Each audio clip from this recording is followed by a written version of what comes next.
Alright, so we're going to do a fur-collared nymph. We're going to start out with a Firehole 633 hook in a size 12. Size can of course vary for the situation you're going to be fishing, and so can the hook. This is just a 1X long nymph wet hook. Whatever brand you prefer will work fine for this. I like the 1X long shank so that you've got plenty of room to work to tie your body and your tail and everything in behind the bead and still have space for the bead. If you wanted to use a 2X for a longer bodied nymph, you could, but I like the 1X, so that's what we're going to be using today. We're going to be using Viva 6/0 in orange for the thread. We're just going to start that on the hook, and we're going to run a thread wrap back on that hook, back to just about the bend of the hook. Maybe just a tiny bit into the bend, but not very far. And we're going to leave that tag end for this time. Normally we'd cut that off, but it's also going to function as the rib for the body of our fly, so we're going to leave that on for now. We're going to come in here and we're going to do the tail.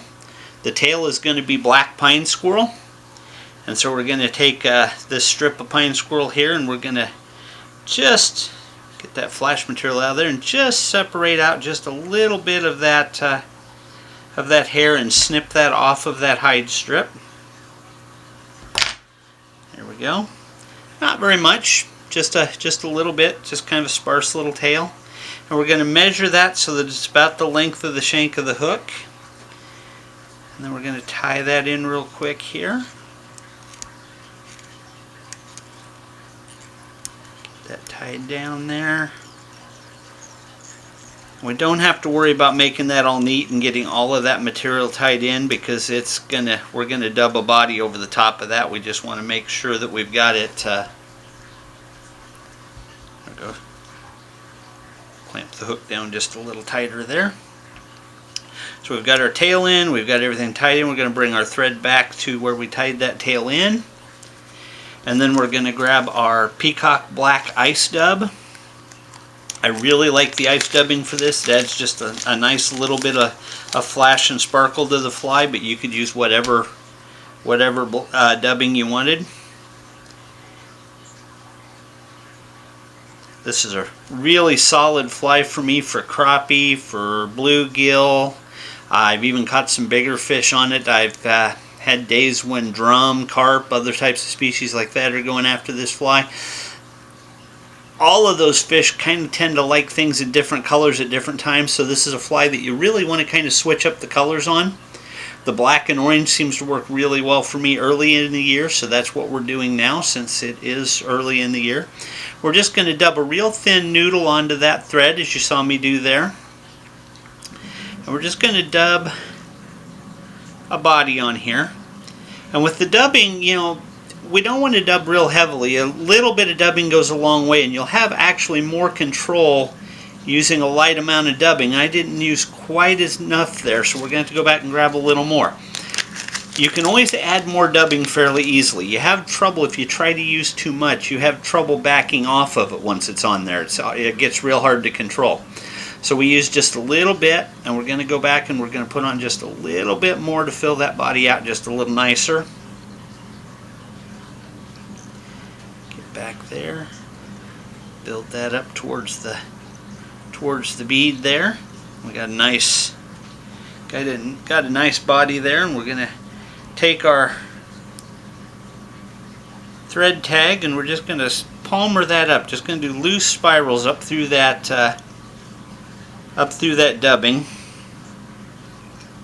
And what that's going to do is that's going to strengthen the body on that fly, because especially bluegill for some reason seem to be just really hard on dubbing bodies. They'll tear that dubbing off there in a heartbeat if you don't have something to rib it with. And so using that tag end for a rib gives you a little bit of segmentation, but also secures that dubbing down a lot better. And then we'll tie that off and trim that excess tag because we don't need it anymore. Then we're going to go in here and we're going to take a little bit of root beer crystal flash, maybe about 3 or 4 strands. We're going to take those whole strands off of the hank. We're going to double that up. We'll trim the doubled part, and we're going to double that again,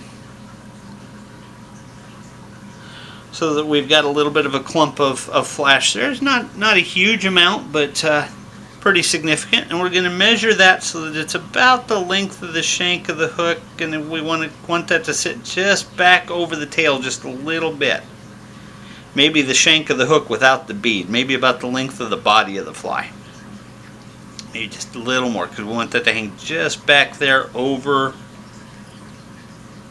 We want that to hang just back over the tail, just a tiny little bit back there, just to extend. One nice thing about crystal flash synthetic material, you can always go back, and if it's a little longer than you need it to be, you can always go trim it off.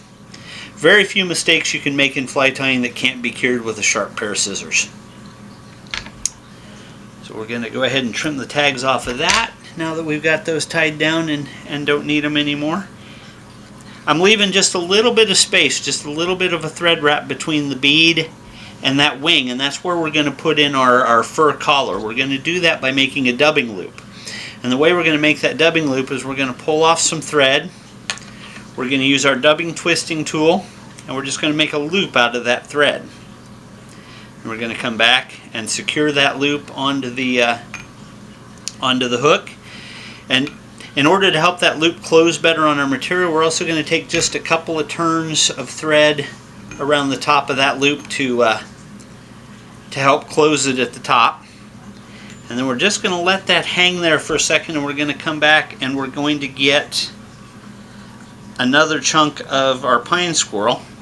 Going to be a little bigger clump this time. We're going to need it to make a couple of wraps as a hackle, but we still don't want a lot. The way collars work, the less material you have, the more movement you have. If you get too much material, it's going to want to clump up on you, and it's not going to move as well.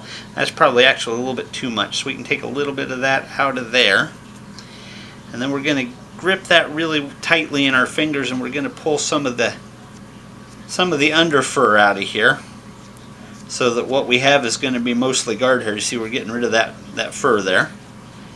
If a person wanted to, they could save that and it'd make pretty good dubbing. So we're going to get that down to where we've just pretty much got guard hairs, and you can see how much sparser that looks now that we've peeled the under fur out. And what we're going to do is we're just going to split with our fingers. We're just going to split that loop, and then we're going to insert that hair into the loop and let it close over it. We can kind of tap on it a little bit and tug on it just to get those hairs, make sure those hairs are fairly even. Once you're happy with that, we're just going to give that loop a spin. We're just going to take the tool and we're just going to start twisting that tool. And you can see what's happening there. We're building kind of a chenille, sort of a brush, you might say, of material there. We're just going to keep twisting that until it's nice and snug so that those hairs don't want to pull out. We don't want those hairs to pull out after a few fish or a few casts. So we're going to twist that nice and snug. And then once we've got that snugged up to where those hairs aren't coming out, they're staying in there, we're just going to start wrapping that almost like you'd wrap a partridge feather or something like that as a soft hackle collar. And as we come around, we're going to use our fingers to peel that material back.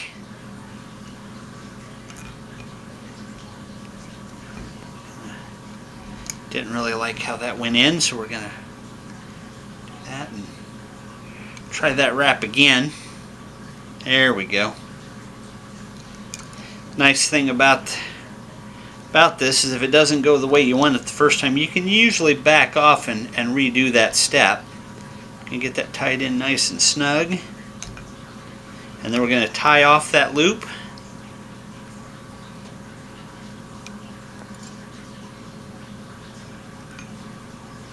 Whoop. Try to hang on to it. We can get in there with scissors, snip off the rest of that loop. Go in there, get enough thread in there to make sure that we've got everything tied down good and solid. Get in with the whip finisher.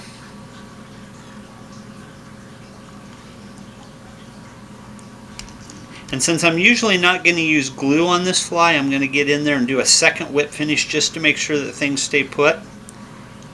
The hair out of the way there.